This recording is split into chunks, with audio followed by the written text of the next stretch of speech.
大家好，又到容易煮時間啦！今集同大家分享啲咩呢？就係蒸排骨啦。咁我諗蒸排骨好多人都會蒸嚟食㗎，係嘛？咁通常都係蒜梅面豉啊，又或者豆豉啊，加啲蒜蓉啊咁樣啊，辣椒啊蒸排骨啦。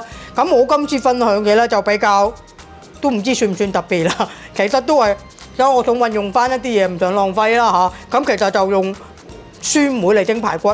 咁今次就冇用面豉啊！咁點解呢？因為唔知大家記唔記得我之前同大家分享過浸梅酒啊，係咪啊？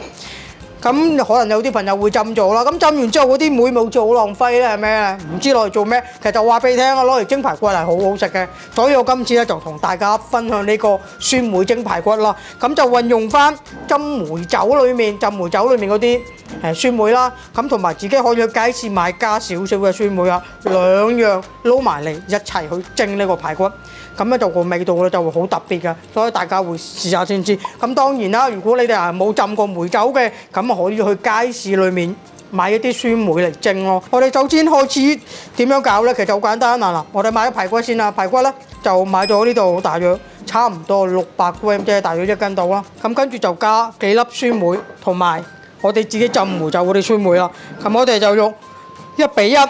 咁我哋佢街市買咗3粒，咁我哋就攞翻3粒啦。大家睇下我哋去浸梅酒嗰啲酸梅咧，已經有就份同埋開始腍啤啤嘅啦，睇下係咪？咁呢個我記得係21年浸嘅，我之前同大家分享過喎。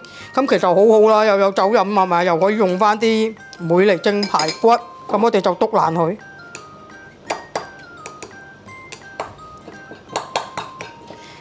咁篤爛咗就好簡單啫啦。跟住我哋就較個汁去醃嗰啲排骨，跟住撈埋佢，大約醃半個鐘或者1個鐘頭就可以攞去蒸。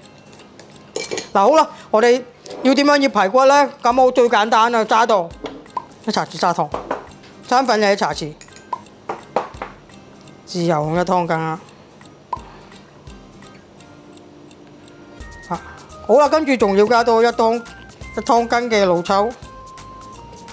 其實老抽咧就可以調色嘅，如果有大家有啲唔需要話個顏色靚啲啊咁樣，咁就可以唔使落老抽喎。其實咁啊好啦，就要俾多1茶匙嘅魚露，俾多1茶匙魚露，我哋攪勻佢啊！最後俾多2湯羹嘅水。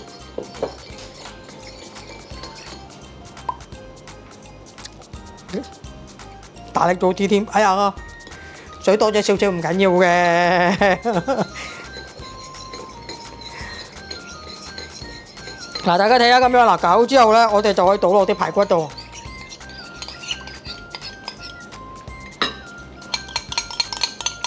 同埋大家要分享一樣嘢就係，記住啦，洗排骨呢，洗完排骨之後呢，盡量呢揾手輕輕嚟壓一壓啲水分出嚟，因為如果唔係呢，太濕嘅話呢，啲排骨唔會咁快入味嘅，明唔明啊？咁通常都係洗完排骨之後，記住揾手輕輕炸一炸啲排骨，等佢炸出咗啲水分先。咁樣醃呢，啲排骨先會好快入味。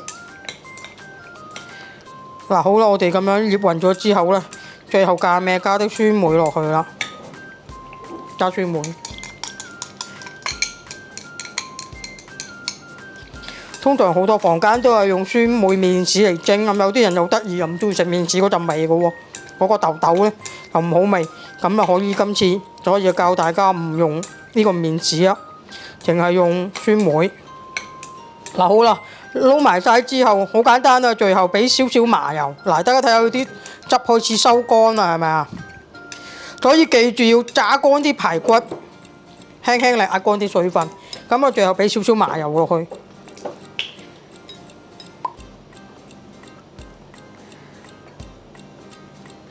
大家睇下，我哋咁樣醃好咗佢，大約等半個鐘頭或者1個小時，跟住就倒落個碟度去蒸15分鐘。所以我哋而家等去飲茶。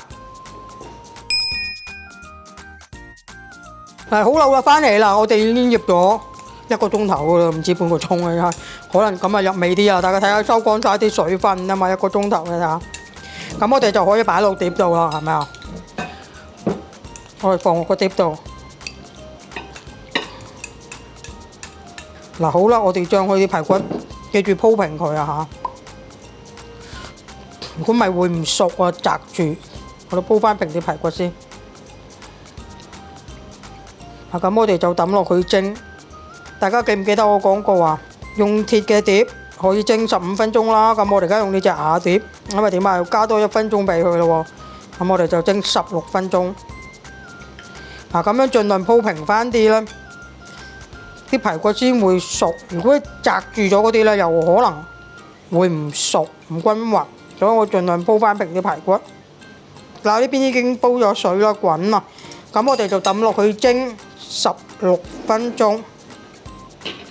嗱，大火蒸16分鐘，計時唔該。翻嚟啦！佢話夠鐘啊，16分鐘啊嘛，係咪啊？夠鐘啊，16分鐘，第1、2、3，哇，應該蒸熟晒啊！